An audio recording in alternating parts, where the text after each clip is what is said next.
Hello students and welcome to online tutor. Online tutor में आपका स्वागत है और यदि आप मेरे चैनल में पहली बार आए हैं तो इसे सब्सक्राइब करना ना भूलें। आज हम लोग चैप्टर 8 की जो है थ्योरम 8.5 करेंगे। थ्योरम 8.5 में लिखा है if in a quadrilateral each pair of opposite angles is equal then it is a parallelogram. Okay, तो चलिए इसका प्रूफ देखते हैं। अब मान लीजिए ए बी सी डी एक quadrilateral, okay, A B C D एक क्वाड्रिलेटरल है। अब इसमें ऑपोजिट एंगल जो बराबर है, क्योंकि ऐसा मानना हमने, तो ऐसा मान लेते हैं कि उसमें एंगल ए और एंगल सी जो है वो दोनों बराबर है, एंगल डी और एंगल बी जो है वो दोनों बराबर है।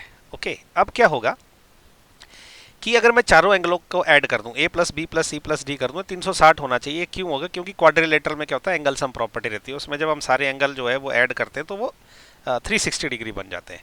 अब मैं क्या कर सकता हूँ ना, देखो एंगल ए और बी तो ऐसे रख दिया मैंने। अब सी की जगह मैं ए लिख सकता हूँ, क्योंकि ए और सी बराबर है, तो इस सी की जगह मैंने ये ए लिख दिया।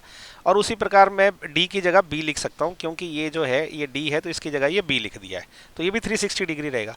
अब क्या ए और ए 2a बन जाएगा, बी और बी 2b बन जाएगा, तो इसका मतलब 2a plus 2b is equal to 360 degree. तो अब मैं 2 कॉमन निकाल दूँ तो अंदर क्या रह जाएगा, 2a plus B is equal to 360 degree. अब ये 2 वहाँ ले जाके मैं डिवाइड कर दूँ अगर, तो a प्लस बी जो है वो 180 डिग्री बन जाएगा।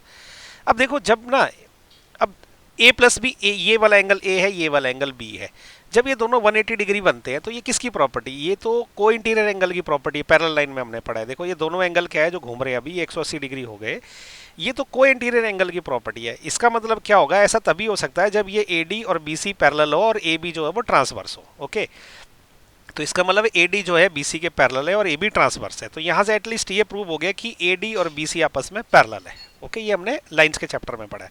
इसी प्रकार अभी मैं इस इक्वेशन में b की जगह में d लिख सकता हूँ, क्योंकि b और d बराबर है, तो angle a plus angle d जो है वो 180 डिग्री है, दोनों एंगल।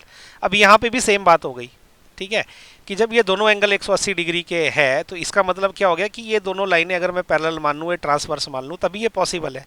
तो आप देखिए, तो ये भी को इंटीरियर एंगल की प्रॉपर्टी है। इसका मतलब ये जो ए बी लाइन है और ये जो डी सी लाइन है, ये दोनों आपस में पैरेलल है।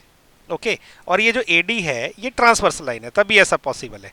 तो अब देखो ए बी और डी सी भी आपस में हमने पैरेलल प्रूव कर दिया। अभी हमने इस यहाँ पे क्या प्रूव किया कि A D is parallel to B C, तो ये जो ए डी है ये इस बी सी के पैरेलल प्रूव हो गई।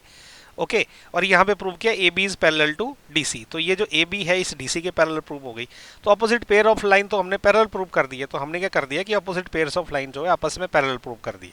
जब ये पैरेलल प्रूव हो गए तो इसका मतलब क्या हो गया कि अपना ए बी सी डी जो है वो एक पैरेललोग्राम है। ओके, तो इसी के साथ जो है थ्योरम 8.5 का भी प्रूफ हो गया।